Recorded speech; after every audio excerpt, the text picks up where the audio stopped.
Di ba nga ako kang kabuton, ikaw ang akong gustong pangasawa.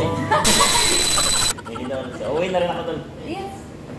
Pinaibig mo tong aking puso, inilawan mo ako kung saan patungo. Yo, what's up mga kasaka? Magandang araw po sa inyo at sobrang napakagandang araw po talaga to na dumating ngayon sa buhay ko.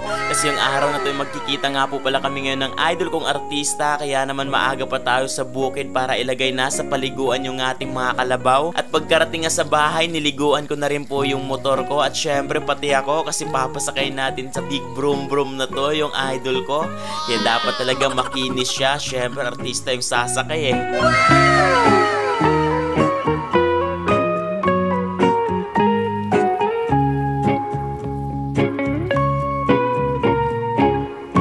Siyempre nag-toothbrush na rin tayo para di tayo mga amoy bagang.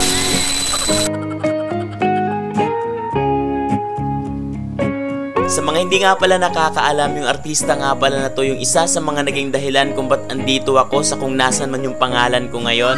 Isa po siya sa naging dahilan doon kasi nag-trending talaga yung mga videos namin noon.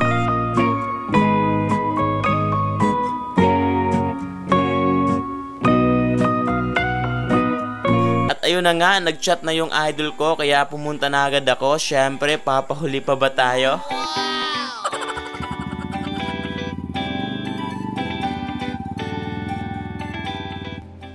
At pagkarating nga, talagang grabe na tulala ako kaya di na ako nakapag-video, pero talagang grabe yung yakap niya. Yung 5 years na di kami nagkita na halos araw-araw talagang na-miss ko siya. Talagang sa ilang segundo lang na yakap, grabe, natapos lahat. Sana all.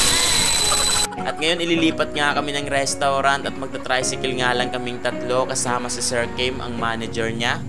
At pagkarating nga namin dito sa Mandarin, talagang nararamdaman ko pa yung grabing kaba. Saya na di ko ma-explain kasi unexpected talaga na parang dati lang sa stage lang kami pwedeng magkasama or kakanta. Pero ngayon makakasabay na natin siya sa pagkain. Ikaw ang nakita na mabalot sa ganda, grabe ka.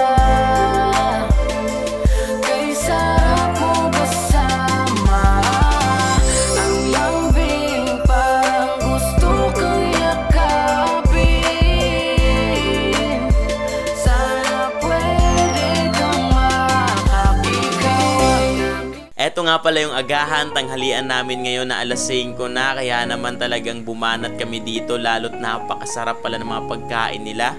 Gusto ko nga sanang bumuelo kaso nahihiya talaga ako sa idol ko, kaya naman yung kain natin parang pang sosyal lang din. Yung tipong gutom na gutom ka pero yung subo natin para lang ding tikim para di tayo mahalatang matakaw talaga. Hi! Yan, after 5 years ata ito no? Oo.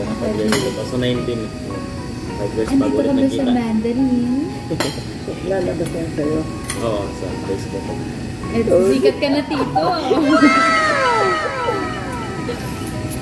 Kaano nga sa sinusultihan. Magpo-food tasting kami sa Mandarin. Nalibago ako ulit sa ulit.